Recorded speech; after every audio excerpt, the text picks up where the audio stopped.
Hi, everyone. Welcome to today's short online seminar where we'll be talking all about data. This session is being recorded and you will receive an email when the recording and the slides are available. If you have any questions at any time during today's presentation, feel free to enter them into the chat and I will answer them at the end of today's session. So I'm Julie Goldman, Research Data Services Librarian at Countway Library. I offer a lot of these data management training classes, but I am also available for consultations on identifying best practices for data management, creating a data management plan, or if you need to find data. I also co-chair the Longwood Medical Area Research Data Management Working Group. This working group includes members of the LMA community from many areas, such as the library, information technology, research computing, research cores, and affiliate hospitals. And we maintain this website full of lots of resources and information about data management. So I really suggest you bookmark this site and reference it as you need. So in this session today, we are going to focus on various types of research data and recognize the importance of managing our research materials. So today we will learn about different data types, explore characteristics of data, and I'll give you some additional resources to help you in the future.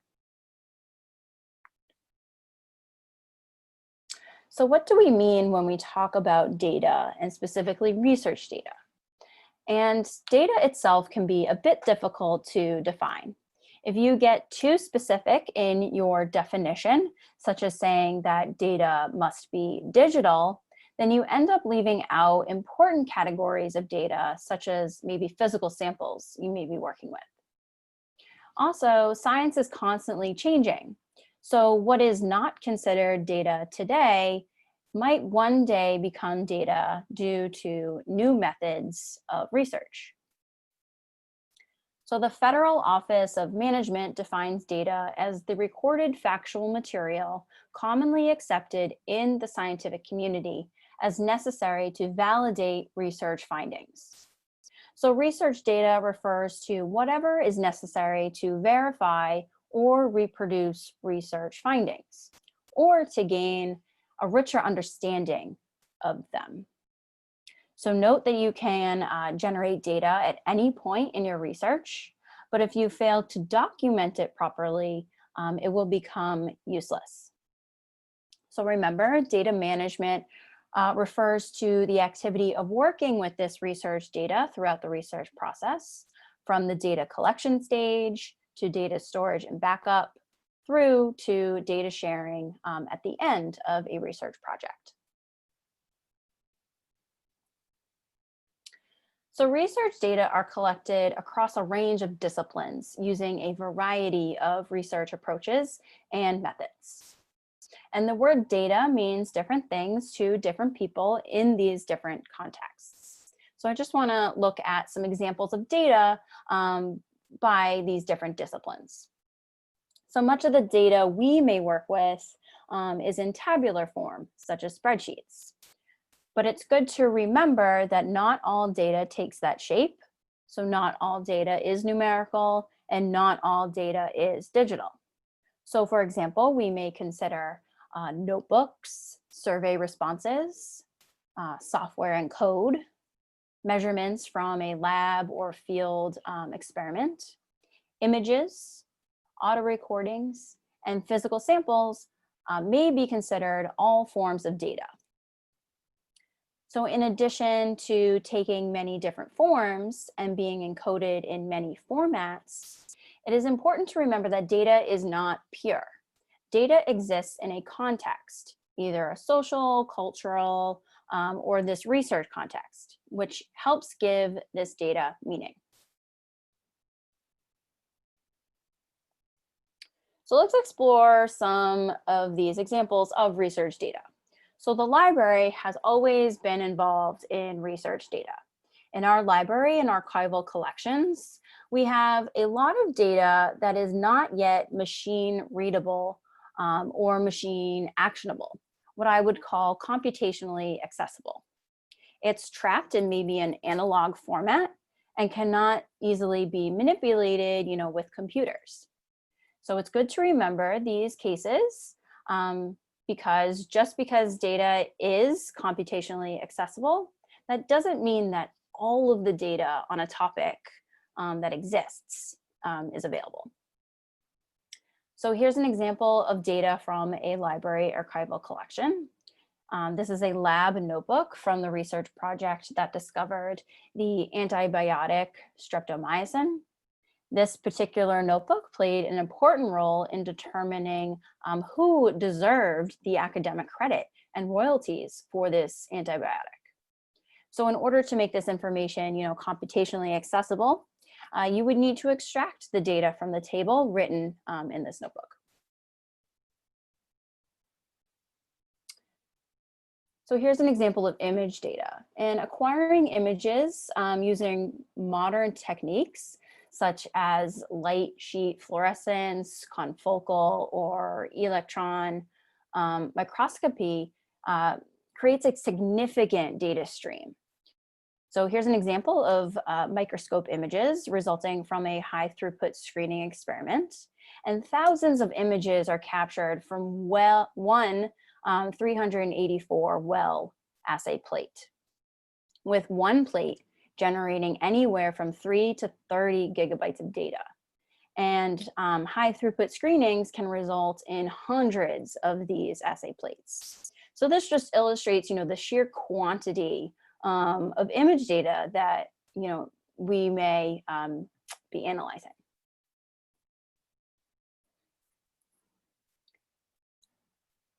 This is an example of collecting images by cryo electron microscopy, or cryo-EM. And images of biomolecules are captured on an EM grid, which is used to determine the structure of these molecules. So not only are we working with, these scanned images of proteins, for example, but also generating the derived data in these 3D structures of a protein. And you will have thousands of images for one data set, and it often takes many data sets to complete a project. So see how in this case, the raw data increases as data processing happens.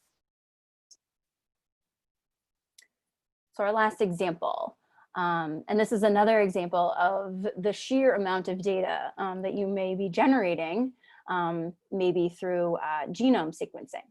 And whole genome sequencing is the process of determining the complete DNA sequence of an organism's genome. And this generates a huge amount of data in the form of sequence reads. The total number of samples in a genome sequence project can range from 5 to 1,500 reads. And the chart on the slide shows the data storage requirements for each of these sequencing experiments. And you can see it ranges from 100 to over 800 gigabytes. So that was our quick look at, what is research data. So we have a quick poll. And I want you to, use the definition that we provided, that we talked about on our research data. So which of the following would not qualify as an example of research data?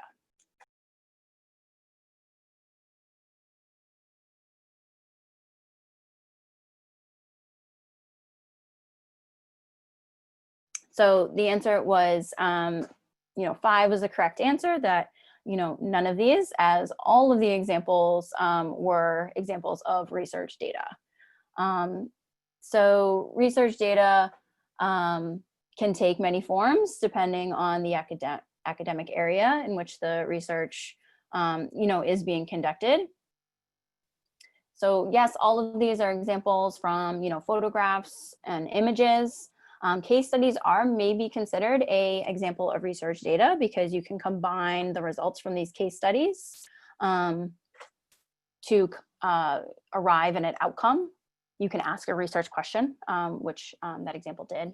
So and then auto recordings, Dried fungal specimen are those physical samples we were talking about. So great.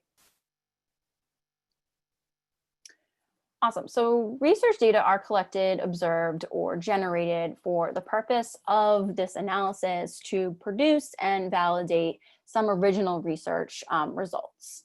But there are two kind of data collection methods we usually talk about. And primary data is data that you collect or generate yourself. It's usually collected for a particular purpose. For example, to answer particular research questions.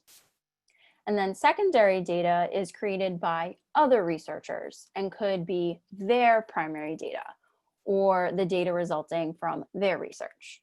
So secondary data are data collected for one purpose that are then made available for reuse by others for maybe a different purpose. And with this data, you are much more restricted in maybe what you can collect. So the type of data you collect may depend on the level of resources that are available to you. And the kind of resources that go into the creation of secondary data are usually much larger than the level of resources that you as an individual researcher will have at your disposal in at your university for that primary data collection. So therefore, more and more quantitative research uses secondary data just because of the quality of the data produced is much higher. So let's talk about how data is maybe qualitative or quantitative in nature. And qualitative data is descriptive, which is useful for things that can be observed but not measured.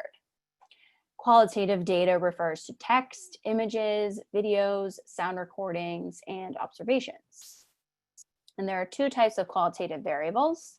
Nominal variables do not have an order, such as blood type.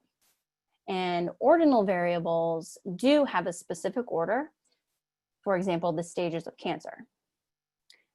The strength of qualitative research is that it allows the researcher a closer look at the subject matter that is otherwise only afforded to maybe an insider. The person producing the data is a critical part of that data, as it may change depending on the participants. So therefore, qualitative data is subjective and exists only in relation to the observer. So on the other hand, quantitative data is numerical and is more of an objective method. Quantitative data has the advantage of being categorized as graphs, charts, or tables, and can be visualized to show others how to answer research questions. And the types of quantitative variables are continuous measures like height and weight, and then discrete variables, which are counted, like number of doctor visits you had.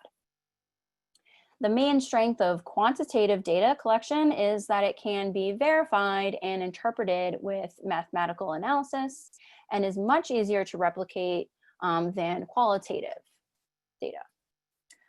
However, remember, quantitative data is limited by the context, so such as maybe assumptions, limitations, and the expertise of the investigator.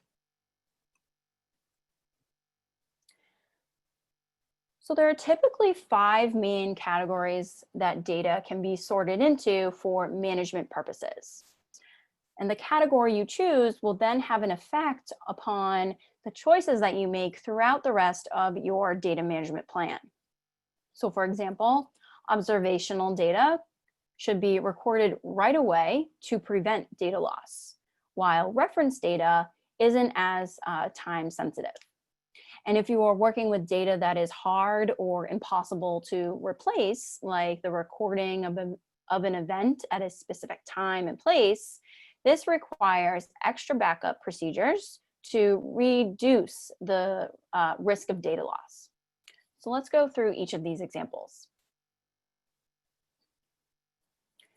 So observational data are captured through observation of an activity or behavior, usually through physical observation, surveys, or other equipment like motion sensors. And this data needs that real-time documentation, as it is impossible to redo or recapture again if it's not recorded. So an example of observational data can be a researcher stopping random people on the street to ask how many children they have, and then they would take this data and use it to decide if there should be more schools in that area. So this is what comes to mind when faced with the term research data. So experiments are the basis of the scientific method, and experimental data is collected through the active intervention by the researcher to produce and measure a change or to create a difference when a variable is altered. So experimental data typically allows the researcher to determine a causal relationship and is typically projectable onto a larger population. And this is more reproducible than observational data, but it's still expensive. An example of experimental data is a researcher feeding cinnamon extract daily to a group of diabetics, while another control group of diabetics are fed none. And then after a month, the control group of diabetics would probably show no change, but the group fed the cinnamon extract would show lesser risks of heart disease.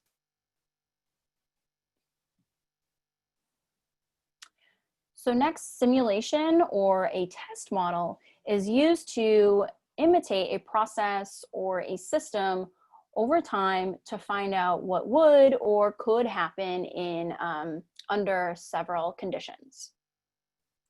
And this model is often a computer-generated one, but we have seen researchers simulate tests before using good old-fashioned pen and paper. And test models run the gamut of real-world systems such as weather, geological activity, financial markets, neural pathways, and chemical reactions.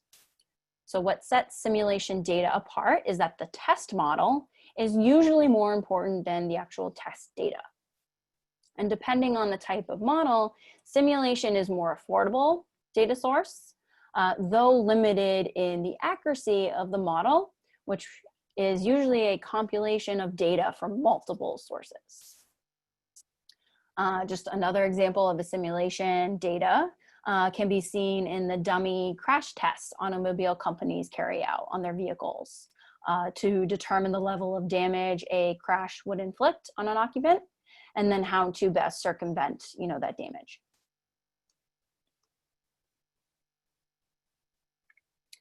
So derived or compiled data uses existing data to create a new data through some sort of transformation. It is what we consider the results of data analysis or aggregated from multiple sources. And there are a certain number of processes that create derived data. So this could include extracting, restructuring, again, analyzing, inferencing, and model generation. And while this type of data can usually be replaced if it's lost, it may be very time consuming and expensive to do so. So for example, derived data would be combining area and population data from the Boston metro area to create population density data. So our last type of data, reference data, also called canonical data, is a type of secondary data source. So it's fixed or organic collection of data sets, which are usually peer-reviewed and often published and curated for later research. This may be a collection of smaller data sources, such as those we already discussed.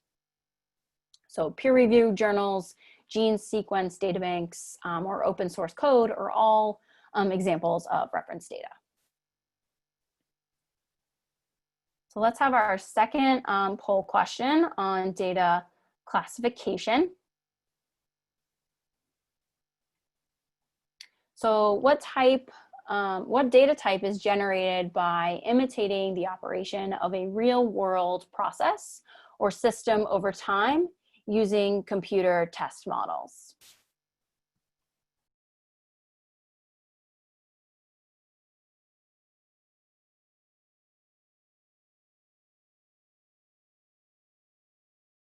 The correct answer is simulation data. So again, that's where we're imitating an operation of a real world process through modeling. Awesome.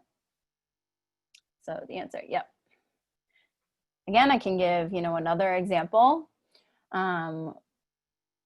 where you would be using modeling to forecast weather conditions or to anticipate future seismic activity based on past or present activity.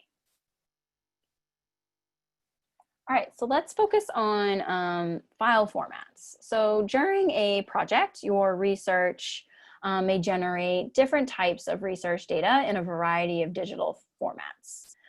Examples are given on the slide. So thinking about what kind and how much data your project will generate before you begin will help you prepare for managing your data. In your data management plan, you should write down a detailed description of how data will be generated or obtained, and then include, when, where, and how much data will be produced, and then include information on the software that will be used and how the data will be processed. So additionally, consider the format of your data. The file format you choose can affect who you can share your data with and whether or not your data will be useful in the future. It is best to choose a format that is open and sustainable, allowing others to easily reuse your data. It may be necessary to use a proprietary format, a closed format, depending on the equipment or software you are using while you gather and analyze your data. But consider converting to an open or sustainable format when you share with your collaborators or at the end of a project. And there are a multitude of file types and scientific data file types. So this is just a sampling and shows where you can use open source formats for some data types. So ideally, your files should be non-proprietary, unencrypted, uncompressed, use open documented standards, use a commonly format used by your research community, and use common character encodings. And remember to retain your original unedited raw data in its native format. This will be your source data, and you should not alter it or edit it. You make a copy of it prior to any analysis or data manipulation. And when you are preparing to publish or share your data, transform the files to the preferred open formats to allow the most amount of access. In some cases, it may be appropriate to preserve the original file format with either a copy of the software or note the software version along with the open and sustainable format of your data. So sometimes research data is big data. And as far back, as 2001, researchers have outlined some of the challenges and opportunities in this, data growth that we're seeing. And you may be familiar with the 3 V's, volume, velocity, and variety. But there are further terms to describe the issues of working with large and complex data. So for example, data veracity refers to issues surrounding data trustworthiness and reliability, while other terms include, data volatility, visualization, and value.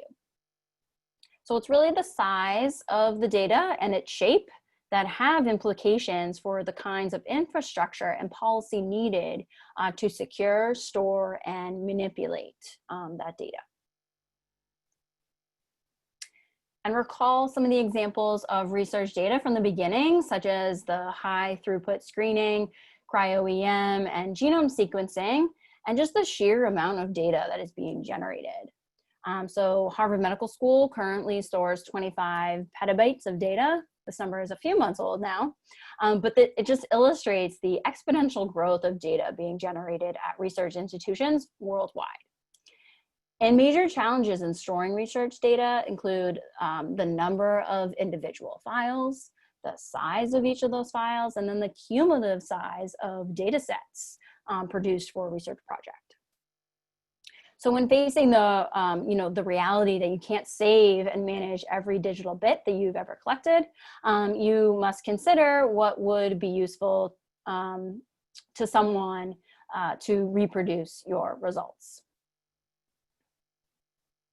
And here we can, in addition to talking about research data, during a research project, you will also need to think about how to manage the accompanying research records, both during and before the life of a project. Sorry, during and beyond the life of a project. So especially when preserving data for the long term, the standalone readability of the data becomes very important if, there's no one to ask in case something is unclear. So for this, good data documentation alone is not sufficient. The data and its metadata need research records alongside them to make them usable. So these can be administrative documents and other research-related descriptions which explain the context of the data. I've listed some examples on the slide. Come to our last poll a question.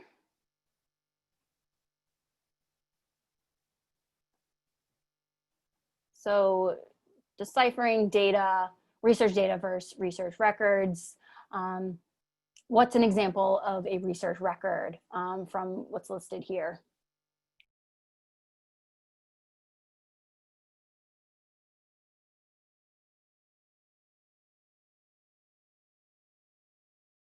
All right, so the examples of research records that were on this list include a technical appendix and then the emails correspondence about the project. So the appendix would be additional to the research data that was created as part of the research process. And then, emails are used as a mean of exchanging information, such as the information about the research process or about the data. It doesn't usually represent the actual research data, but may be supplementary to the project. So that concludes our walkthrough of data types, and data formats. So as you can see, the types and formats and sizes of data will determine a lot that goes into managing your data throughout a project. So I hope this will help you determine the data you are working with and the management considerations you need to make for the long term. So I've drafted another cheat sheet for you that you can access from the link on the slide and have it as you go through your project to determine, what data you are generating and working with. So in review, data can be defined as the recorded factual material commonly accepted in the scientific community as necessary to validate your research findings. Research data exists in a scholarly context related to the discipline and the methods. So data is tied directly to the research project and likely has value beyond only that project. Research data management practices are intended to make sure that research data has the right documentation around it, that context, so that it can be used appropriately at each stage of the life cycle. And while you are working from home, this is a great time to do some of this data wrangling tasks, understand what types of data you are working with, and refresh your skills and write a data management plan to manage that data. So remember, we have a full lineup of webinars every week this summer. Next week, we will talk about data management plans specifically. Thank you for joining today. The recording and the slides will be posted on our website. I would appreciate your feedback on today's short online session, so please fill out the survey at the link provided on the slide.